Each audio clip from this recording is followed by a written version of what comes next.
यहाँ पर एक छोटा सा ट्विस्ट है कि जो एलएलएम का जो प्रोग्राम है वो 2 इयर्स का होता है। आईपीआर की जो स्पेशलाइजेशन है ना, यही इसका स्टार ऑफ द शो है। आप लोगों को यहाँ पे अपनी रिसर्च को अगर चेक करना है कि उसमें प्लेजरिज्म कितना आ रहा है, आपको भी डेजर्टेशन को चेक करना है, उसका प्लैग टेस्ट करना है। जो स्पेशलाइजेशन इन्होंने यहाँ पे दे रखी है ना, उन स्पेशलाइजेशंस के जो अंदर के कोर सब्जेक्ट मैटर्स जो टॉपिक्स हैं, उनको तो आप बहुत अच्छे से पढ़ ही लो। आप यहाँ पे पैटेंट ऑफिसर भी बन सकते हो, लॉ फर्म्स में जा सकते हो, लिटिगेशन में जा सकते हो, legal consultancy. Hello everyone, welcome to our channel PW CLAT PG. This is me Ishita.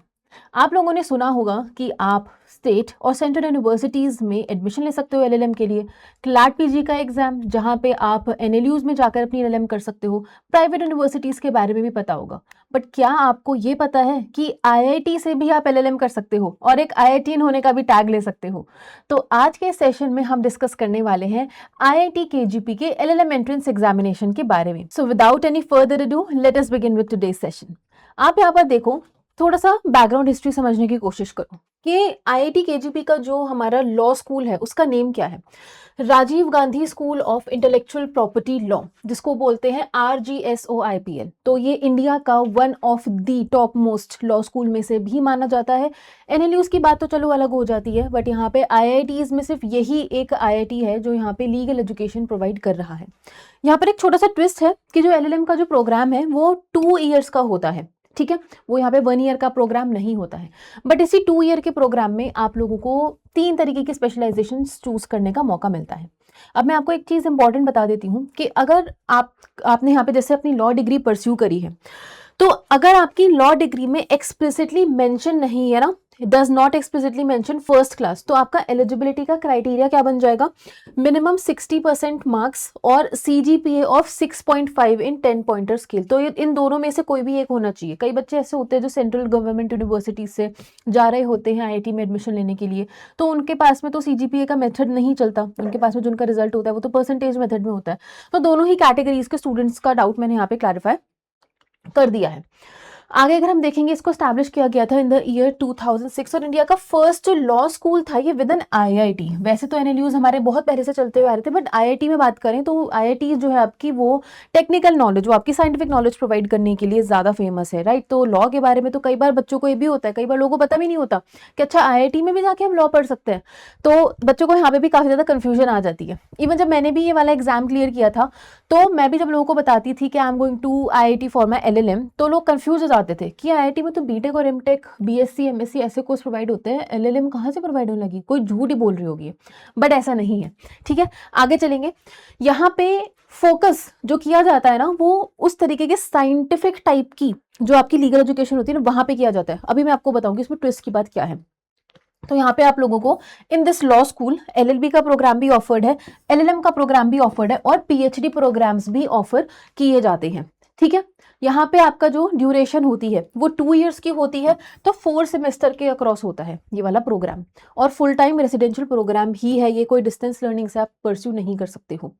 Curriculum जो है वो मॉडर्न है, काफ़ी ज़्यादा चेंज होता रहता है। मॉडर्न जो इंपॉर्टेंट लीगल सब्जेक्ट्स होते हैं, टॉपिक्स होते हैं, उनको इंक्लूड करता रहता है। ठीक है, और लीगल रिसर्च के ऊपर काफ़ी ज़्यादा स्ट्रॉन्ग फोकस किया जाता है। ठीक है, यहाँ पे आप लोगों को काफ़ी सारे सेमिनार्स जो होते हैं, जैसे कि आपको रिसर्च पेपर लिखने होते हैं, आपको प्रोजेक्ट्स में काम करना होता है, और रिसर्च वर्क में काफ़ी ज़्यादा आपको योगदान भी देना होता है। अब हम यहाँ पे स्पेशलाइजेशन की बात करते हैं जो ऑफर करी जाती है। तो आईपीआर में आप लोग स्पेशलाइजेशन यहाँ पे कर सकते हो। आईपीआर की जो स्पेशलाइजेशन है ना, यही इसका स्टार ऑफ द शो है। यही सबसे ज्यादा इंटरेस्टिंग स्पेशलाइजेशन के लिए ही यहाँ पे आईआईटी केजीपी का एलएलएम एंट्रेंस एग्जाम फेमस है। तो जिन बच्चों को आईपीआर में अपनी एलएलएम करनी होती है, वो बच्चे सबसे ज्यादा इस एग्जाम को देते हैं। फिर आ जाता है इंटरनेशनल लॉ और क्रिमिनल लॉ। ठीक है, तो आईपीआर में तो मैंडेटरी यहाँ पे आपको मिल ही जाती है एलएलएम, बट उसके बाद में बच्चों को ऑप्शन दिया जाता है यहाँ पे कि आप इन तीनों में से कोई भी अपनी चूज कर सकते हो। तो अगर जैसे लेट से क्रिमिनल लॉ में यहाँ पे बहुत ही कम बच्चों ने चूज किया, 1 या 2 बच्चों ने चूज किया, तो मे बी वो आपको स्पेशलाइजेशन में ना पढ़ाएं, आपको वो बोले कि आप दूसरी स्पेशलाइजेशन देख लो। ठीक है, एंड वट एवर, क्योंकि 1-2 बच्चे अगर किसी स्पेशलाइजेशन में पढ़ रहे होते हैं तो कोर्स जनरली कोई भी यूनिवर्सिटी क्यों ना हो, आईआईटी है ये तो चलो, एनएलयूज में भी ऐसे होता है, एनएलयूज क्यों ना हो, तो वो अपना वो कोर्स चलाते नहीं है क्योंकि उनको वो बहुत ज्यादा कॉस्ट हैवी पड़ जाता है। ठीक है, तो यहाँ पे स्पेशलाइजेशन आपको मेरिट, प्रेफरेंस और सीट अवेलेबिलिटी के बेसिस पे ही दी जाती है। एक बार जो चूज कर लेते हो, बाद में आप उसको चेंज नहीं कर सकते हो। ठीक है, क्या क्या चीजें आप पढ़ते हो यहाँ पे?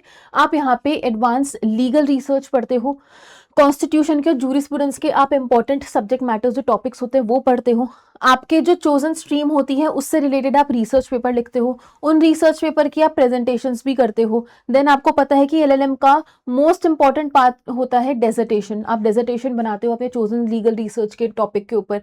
कंटेम्प्रेरी लीगल डेवलपमेंट्स के ऊपर आप सबसे ज्यादा ध्यान देते हो, और टेक्नोलॉजी और लॉ का क्या इंटरफेस है, you also keep that in mind. एक इंटरेस्टिंग चीज भी बता देती हूँ यहाँ पे कि बच्चों को ना बहुत सारे लीगल रिसर्च के डेटाबेस, जैसे कि लाइव लॉ हो गया, कई यूनिवर्सिटीज लाइव लॉ हो गया, बार एंड बेंच हो गया, इनका डेटाबेस जो है वो एक्सेस के लिए प्रोवाइड करते हैं। मनुपात्रा का आपको एक्सेस मिलता है। आप लोगों को यहाँ पे अपनी रिसर्च को अगर चेक करना है कि उसमें प्लेजरिज्म कितना आ रहा है, आपको अपनी डेजर्टेशन को चेक करना है, उसका प्लैग टेस्ट करना है अगर आपको, तो उसके भी डेटाबेसेस प्रोवाइड होते हैं, जैसे कि टर्निटिन बहुत अच्छा सॉफ्टवेयर है जो आप लोगों को आपकी स्टूडेंट आईडी के साथ में, आप किसी भी जैसे कॉलेज में जाते हो, जैसे आप आईआईटी में जाओगे तो यहाँ पे भी लोगों के पास में, जो आईआईटी के पास में जो भी रिसर्च को चेक करने का डेटाबेस होगा उसका एक्सेस आपको मिलेगा। तो ना आपकी पढ़ाई को आसान बनाने के लिए बहुत सारे अकेडमिक सपोर्टिव सॉफ्टवेयर्स का एक्सेस भी आप लोगों को प्रोवाइड किया जाता है। अब एडमिशन कैसे लेंगे हम यहाँ पे?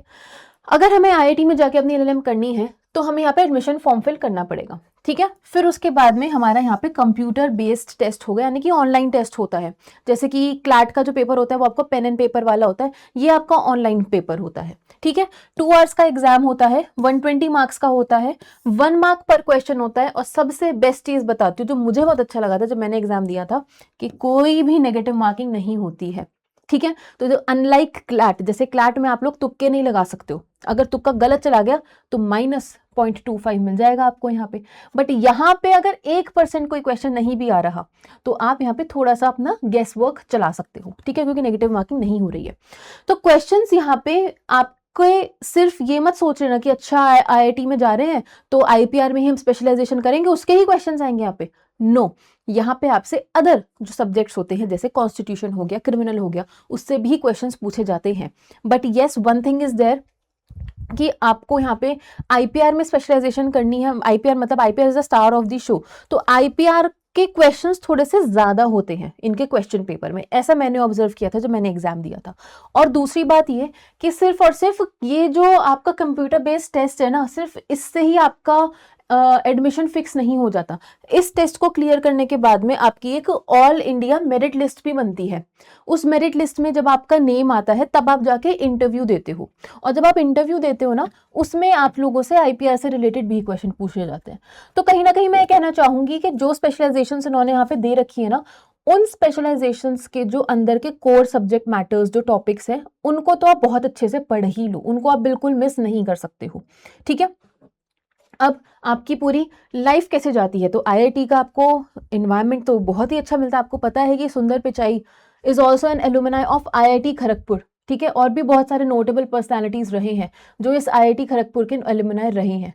तो लाइफ एंड एक्सपोजर जो आपको इस कॉलेज का मिलता है वो तो बहुत ही अमेजिंग होता है, ठीक है। इसलिए मैं बच्चों को एम्फोसाइज करती हूँ कि आप लोग एनएलयूज के लिए, सेंट्रल स्टेट गवर्नमेंट यूनिवर्सिटीज के, इन सब के लिए फोकस किया करो, क्योंकि एक्सपोजर बहुत अच्छा मिल जाता है आपको, लाइब्रेरी एक्सेस भी मिल जाता है। और जैसे मैंने डेटाबेसेस आपको बताए थे ना अभी, लीगल रिसर्च डेटाबेसेस हो गए, आपके प्लैग टेस्ट करने के डेटाबेसेस हो गए, उन सबका एक्सेस मिल जाता है आपको। मूट कोर्ट एक्टिविटीज भी होती हैं, और एलएलएम के जो स्टूडेंट्स होते हैं ना, उनको प्रेफर किया जाता है कि वो एज अ जजेस, जो अंदर ही अंदर कॉलेज में जो भी कॉम्पिटिशन्स हो रहे हैं ना, एज अ जजेस वहाँ पे पार्टिसिपेट करें, तो आपको यहाँ पे एज अ जज भी काफ़ी अच्छा एक्सपीरियंस मिलने के चांसेस होते हैं। तो ये सब चीज़ें यहाँ पे इसके कुछ इंपॉर्टेंट की फैक्टर्स हैं। तो यहाँ से एलएलएम करके आप कौन कौन से करियर ऑप्शंस को ऑप्ट कर सकते हो? आप यहाँ पर कॉर्पोरेट लीगल डिपार्टमेंट्स पे जा सकते हो, आप यहाँ पे पेटेंट ऑफिसर भी बन सकते हो, लॉ फर्म्स में जा सकते हो, लिटिगेशन में जा सकते हो, legal consultancy, policy think tanks हो गया, एकेडेमिया एंड रिसर्च, जुडिशरी में तो बच्चे जाते ही हैं, एंड गवर्नमेंट रेगुलेटरी बॉडीज में भी जाकर आप वर्क कर सकते हो, ठीक है। की एडवांटेजेस क्या रहती हैं? सबसे स्ट्रॉन्ग चीज ये होती है कि आपको यहाँ पे आईआईटी की ब्रांड वैल्यू मिल जाती है। आपका एक्सपोजर, आपका इन्वायरमेंट जो होता है वो हाईली कम्पिटिटिव होता है और आपके ही जैसे वहाँ पे डिजर्विंग बच्चे पहुंचे होते हैं जो इतनी स्टेज ऑफ एग्जामिनेशंस को निकाल कर वहाँ पर पहुंचे होते हैं। जब इतना अच्छा इंस्टीट्यूट है तो वहाँ के फैकल्टीज़ भी बहुत अच्छे होंगे, तो फैकल्टीज़ भी काफ़ी रिनाउंड पर्सनालिटीज़ होते हैं जिन्होंने काफ़ी अच्छा रिसर्च वर्क कर रखा है, जो वैसे ही in the field of academics काफ़ी ज़्यादा फेमस हैं, राइट। इंटरडिसिप्लिनरी एक्सपोजर आपको मिल जाता है और कैंपस इंफ्रास्ट्रक्चर भी आपको काफ़ी अच्छा मिल जाता है। तो आइडियली अगर मैं बात करूं तो जिन बच्चों को आईपीआर में ज़्यादा इंटरेस्ट होता है ना, उन बच्चों के लिए ये वाला एलएलएम प्रोग्राम काफ़ी अच्छा रहने वाला है। आप लोगों को आगे चल के एलएलएम कर आप आगे चल के आप लोगों को पीएचडी करनी है, उन बच्चों के लिए काफ़ी अच्छा रहने वाला है। अच्छा, एक और चीज़ बता देती हूँ, उससे एक और बात मुझे याद आई कि if you are planning to pursue PhD from IIT Kharagpur, तो अगर आपने आईआईटी खड़गपुर से ऑलरेडी एलएलएम कर रखी है ना, तो आपको पहली प्रेफरेंस दी जाएगी बिकॉज ऑफ द फैक्ट कि आप उनके ऑलरेडी स्टूडेंट रह चुके हो। ठीक है, तो आपके पीएचडी के लिए भी काफ़ी अच्छे चांसेस हो जाते हैं कि आईआईटी से आपको पीएचडी करने का मौका मिल जाता है। ठीक है, तो ये सारी चीज़ें थी हमारे आईआईटी खड़गपुर के बारे में। हमने एट लेंथ आज के सेशन में डिस्कस किया है कि इस कॉलेज में जाकर आप लोगों को क्या क्या चीज़ें ऑफर करी जा रही हैं, स्पेशलाइजेशन कौन कौन सी ऑफर है। 3 तरीके की स्पेशलाइजेशंस है, आईपीआर हो गया, criminal law and international law, जो भी आपकी चॉइस है आप चूज कर सकते हो। पैटर्न ऑफ एग्जामिनेशन वो बहुत ज़्यादा इंटरेस्टिंग है। आपका ऑनलाइन टेस्ट होता है, इंटरव्यू होता है उसके बाद में, और ऑनलाइन टेस्ट भी जो होता है उसमें कोई नेगेटिव मार्किंग नहीं होती है। ठीक है, तो ये कुछ इंटरेस्टिंग की फैक्टर्स थे जो हमने आईआईटी केजीपी के एलएलएम एंट्रेंस एग्जाम के बारे में डिस्कस करे थे। And that was it for today session students. Thank you so much everyone for watching. This was me Ishita. Take care and bye bye. And